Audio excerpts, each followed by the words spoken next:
Hello hello friends, friends. क्या हाल है। उम्मीद है कि आप सब ठीक होंगे, फिट फाट होंगे। और हमारी बहुत सी दुआ है कि आप हमें जहाँ कहीं भी देख रहे हैं हमेशा की तरह हंसते और मुस्कुराते रहें। मुस्कुराते रहे। तो गाइस, आज बड़ी इंटरेस्टिंग वीडियो जिस पे हम रिएक्ट करने जा रहे हैं उसका टाइटल है this the 1900 deal most be murdered.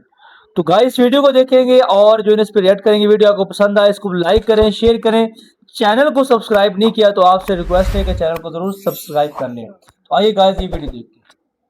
Su-57 Bharat खरीद रहा है। Su-57 भारत नहीं खरीदेगा, भारत 100 खरीदेगा, हो सकता है 90 खरीद ले, भारत बिल्कुल भी नहीं खरीदेगा, ये लिख कर ले लो। ऐसे आर्टिकल पिछले 48 घंटों में इतने आए हैं, आप देखिए एक के बाद एक। आधा भारत का मीडिया और विदेशी मीडिया भी लगा पड़ा है, कह रहा है कि जी नहीं, भारत तो Su-57 लेगा ही नहीं। बाकी का आधा मीडिया जिसमें इंटरनेशनल और भारत का दोनों का शामिल है, वो कह रहा है कि भारत सोच नहीं रहा, लिटरली ये रूस के साथ बात कर रहा है कि क्या आप हमें Su-57 सप्लाई कर भी पाओगे या नहीं।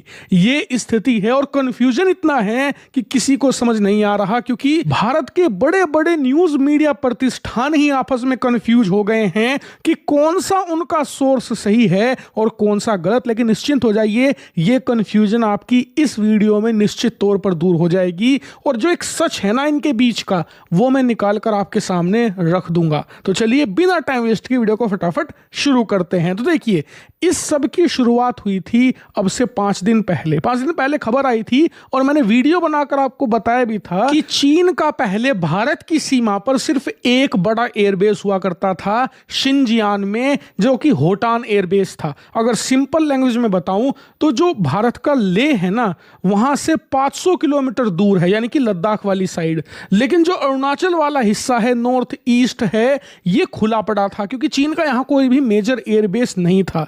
लेकिन अब चीन ने वहां भी एक बड़ा एयरबेस डेवलप कर लिया है, और ना सिर्फ डेवलप किया है बल्कि जो तिब्बत की राजधानी है लहासा, उसके एयरपोर्ट को ही एयरबेस बना दिया है, वो भी विशालकाय।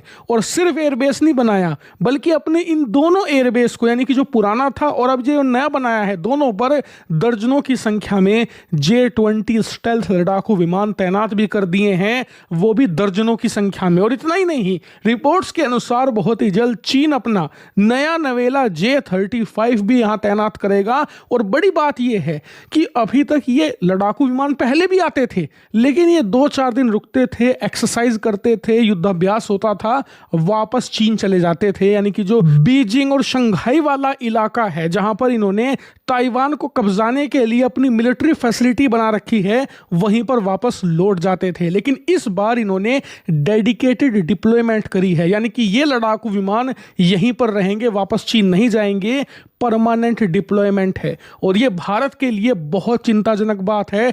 आप शायद इसे इतना चिंताजनक भले ही ना मानो, लेकिन भारत के जो इस समय डिफेंस प्रतिष्ठान है, चाहे रक्षा मंत्रालय हो, एयरफोर्स हो, सब इसे एक सीरियस चैलेंज मान रहे हैं, क्योंकि पहली बार भारतीय बॉर्डर पर चीन ने ऐसा हथियार तैनात कर दिया है जिसके जवाब में हमारे पास कुछ भी नहीं है। जी हाँ, हमारे पास एक सिंगल स्टेल्थ लड़ाकू विमान नहीं है जिससे हम कल को उसे चैलेंज दे पाए। और ये कितनी सीरियस बात है। एग्जाम्पल के लिए, चीन की जितनी भी हरकतें हैं आप जानते ही हैं, कुछ पता नहीं वो कब भारतीय बॉर्डर के पास क्या कांड कर दे। पता लगा कल को ही खबर आई कि उन्होंने अरुणाचल में घुसपैठ की कोशिश करी है, दोनों देशों का कॉन्फ्लिक्ट तुरंत स्टार्ट हो जाएगा। और तब थोड़ा ही सही लेकिन चीनियों का पलड़ा भारी रहेगा। और इंफॉर्मेशन वॉरफेयर में भी चीन इस चीज को इस्तेमाल करेगा कि देखो, हमारा तो पलड़ा भारी है क्योंकि हमारे पास स्टेल्थ टेक्नोलॉजी है जो हमने भारतीय बॉर्डर पर तैनात कर रखी है। और इंफॉर्मेशन वॉरफेयर कितना खतरनाक होता है आप देख चुके हैं ऑपरेशन सिंदूर के दौरान। ये इतनी खतरनाक चीज है कि आपको जीतने के बावजूद हारा हुआ महसूस करवा देती है। इसके अलावा हमारे रणनीतिकार एक बात को लेकर और चिंता में हैं, वो ये कि चीन ने परमानेंट डिप्लॉयमेंट क्यों करी है। क्योंकि अगर उन्हें सिर्फ इंफॉर्मेशन वॉरफेयर ही करनी थी या भारत पर बढ़त ही दिखानी थी, तो वो सिर्फ कुछ दिन के लिए डिप्लॉयमेंट करते और वापस ले जाते हमेशा की तरह।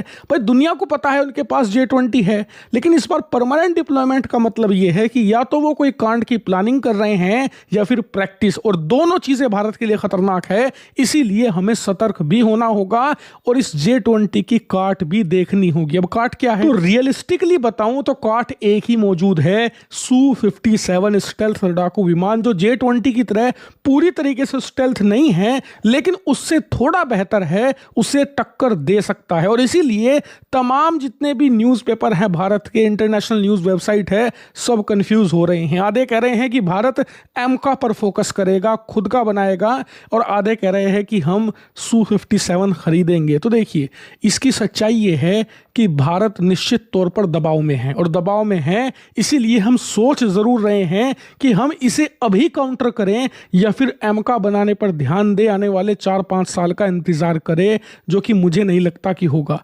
क्योंकि चीन ने एक बार भी एक छोटा सा वोलेशन भी कर दिया ना बॉर्डर पर, मान लीजिए थोड़ी सी घुसपैठ करने की कोशिश भी करी है, इसकी अफवाह भी आ गई, तो मान लीजिए कि भारत इतना ज़्यादा अंडर प्रेशर आ जाएगा कि फिर हमें कोई ना कोई ढंग के लड़ाकू विमान की प्रोक्योरमेंट करनी ही पड़ेगी। क्योंकि आप खुद सोचिए, चीन आपके दरवाजे पर बैठकर आपकी ज़मीन कब्जाने को तैयार है, आपके खिलाफ स्टेल्थ टेक्नोलॉजी तैयार कर रहा है, और आप उसके मुकाबले 2035 तक एमका का इंतज़ार करोगे, ये शायद नहीं होगा। इसीलिए मुझे ये लगता है पर्सनली कि एक चीनी वोलेशन दूर है भारत एक लड़ाकू विमान खरीदने से, एक छोटी सी झड़प और भारत झट से।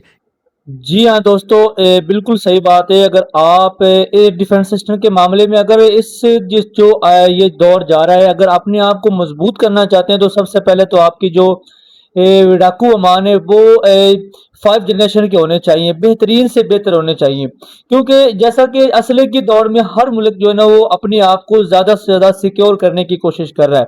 और सबसे पहले सबसे जो मेन जो बात होती है ना वो होती है कि अगर आपका जो एयर डिफेंस सिस्टम अगर मजबूत है तो दुनिया की कोई भी ताकत जो है ना वो आपका एक बाल भी बेकार नहीं कर सकती।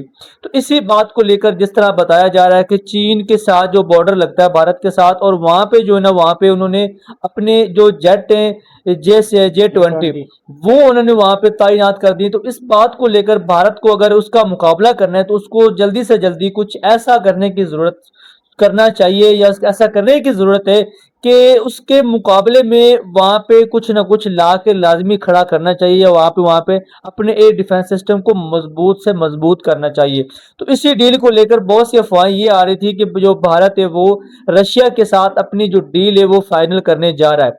अगर वो डील फाइनल करता तो ये उसके लिए बहुत ज्यादा जो है ना वो फायदेमंद बात है, क्योंकि वो अगर डील फाइनल हो जाती है तो वो इस वक्त जो है ना अपनी जो तवाज़ुन है वो बरकरार रख सकेगा। अगर ये डील फाइनल नहीं होती या जल्दी से जल्दी भारत अपने देश में खुद का अपना कोई वहां पे जो कोई न्यू जो है ना वो वहां पे जेट नहीं तैयार करता, तो ये उसके लिए काफी जो है ना वो गंभीर मुश्किल का सामना करना पड़ सकता है इसको।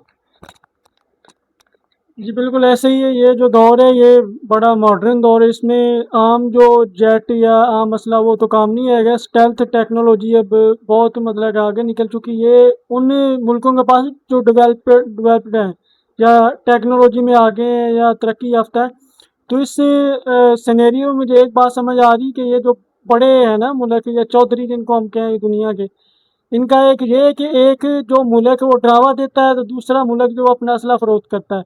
ये चाइना की मिसाल ले लें, तो चाइना अब इधर आया तो चाइना ने यूं ही आंखें दिखानी, तो इन्होंने वायदा कर लेना रूस से। अब रूस और चाइना दोनों पार्टनर है हर मामले में, बिजनेस में, असले में, जिसमें भी। तो ये थोड़ा सा ना मतलब कि बड़े चौधरी गेम लग रही है। जी बिल्कुल, चाइना ने J-20 जो है ना वो बॉर्डर पे ले आकर रख दिया, तो इंडिया के लिए ना काफ़ी प्रेशर का सामना करना पड़ रहा है। इसलिए वो अफवाह निकली कि वो Su-57 ले रहे हैं। तो देखते हैं गाइस कब क्या होता है। अभी तो जो अफवाहें आ रही हैं वो यही लग रहा है कि जो इंडिया जो ना वो जल्दी से जल्दी कुछ ना कुछ वो सोचने जा रहा है, करने जा रहा है। अगर वो करता है तो अपने आप को वो मजबूत कर सकता है। तो ये काफी इंफॉर्मेटिव वीडियो थी, हमने देखी और इसमें काफी कुछ हमने देखा, और उम्मीद है कि आपको ये वीडियो पसंद आई होगी। पसंद आए इसको लाइक करें, शेयर करें, चैनल को जरूर सब्सक्राइब करके जाएं।